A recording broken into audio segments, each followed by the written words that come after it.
Pakistan stock market میں اتار چڑھاؤ، انڈیکس میں 1426 پوائنٹس اضافے کے بعد 2300 پوائنٹس گراوٹ، مارکیٹ نے دو نفسیاتیتیں کھو دیں۔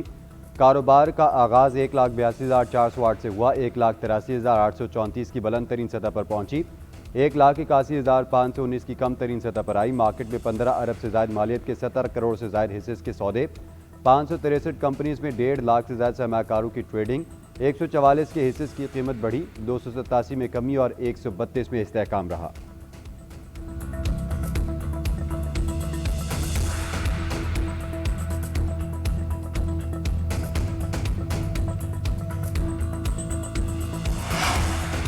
وزیر داخلہ محسن نقوی کا Shanghai urban planning headquarters کا دورہ، ماسٹر پلاننگ اور ترقیاتی سہولیات پر بریفنگ۔ وزیر داخلہ کو شنگھائی کی ترقی کے سفر سے آگاہ کیا گیا۔ محسن نقوی کا جدید ڈیٹا سسٹم میں دلچسپی کا اظہار، جدید ٹیکنالوجی پر مبنی نظام کی تعریف کی، کہا شنگھائی تیز ترین ترقی میں اپنی مثال آپ ہے، شنگھائی کی ترقی ہر شہر کے لیے قابل تقلید ہے، اسلام آباد کو بھی اسی طرز پر ڈیولپ کرنا چاہتے ہیں۔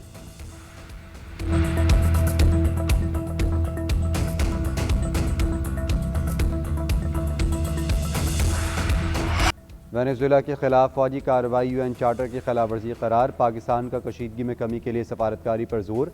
پاکستانی قائم مقام مندوب عثمان جدون کا سلامتی کونسل کے ہنگامی اجلاس سے خطاب، کہا کیریبین خطے میں عدم استحکام علاقائی اور عالمی امن کے لیے نیک شگون نہیں، دنیا پہلے ہی کئی بحرانوں کا شکار ہے۔ UN چارٹر کے مطابق سرحدی سالمیت، سیاسی آزادی کے خلاف طاقت سے گریز کرنا لازم ہے، یہ دوسروں کے اندرونی معاملات میں عدم مداخلت کا پابند بناتا ہے۔ ایسے اقدامات عالمی قانونی ڈھانچے کو کمزور کرنے کا باعث بن سکتے ہیں۔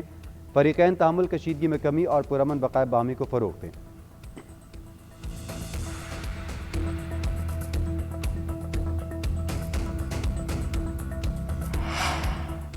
امریکہ کا وینزویلا میں فوجی کارروائی کا دفاع، اقوام متحدہ میں امریکی نمائندے مائک والٹز نے کہا کہ نکولس مادورو وغیرہ اور غیر قانونی صدر تھے، منشیات امریکہ پہنچا رہے تھے۔ وینزویلا اور اس کے عوام سے ہماری کوئی جنگ نہیں، ہم وینزویلا پر قبضہ نہیں کر رہے، امریکہ وہاں کے عوام کے لیے امن، آزادی اور انصاف کا خواہاں ہے۔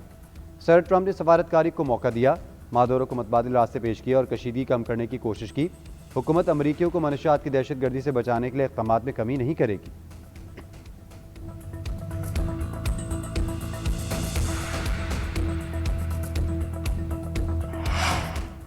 وینزویلا کے صدر نکولس مادورو نیو یارک کی عدالت میں پیش، فرد جرم عائد۔ نکولس مادورو کا امریکی عدالت میں الزامات تسلیم کرنے سے انکار، کہا مجھے اغوا کیا گیا، اب بھی وینزویلا کا صدر ہوں، منشیات اور دہشت گردی کے الزامات بھی مسترد کر دیے۔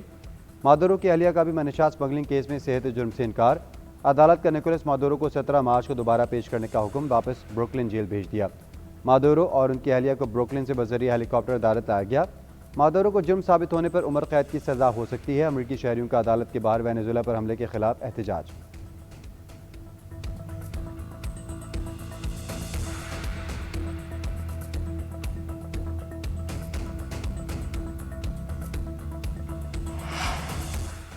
ملک بھر میں شدید سردی کی لہر برقرار، بیشتر علاقوں میں موسم سرد اور خشک رہنے کی پیشگوئی، میدانی علاقوں میں رات کے اوقات میں گہری دھند کا امکان، پہاڑی علاقوں میں منطقہ جزوی برآلود رہے گا۔ محکمہ موسمیات کے مطابق سب سے ٹھنڈا علاقہ سکردو، پارہ -8 تک گر گیا۔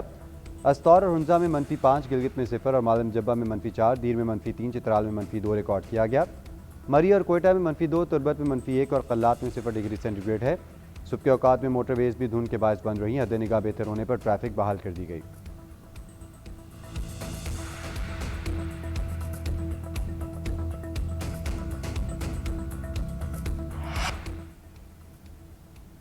اور پاک شری لنکا T20 سیریز میں صرف ایک دن باقی، کل سے لنکن ٹائیگرز کی ہوم پر دونوں ٹیمیں ایکشن میں نظر آئیں گی۔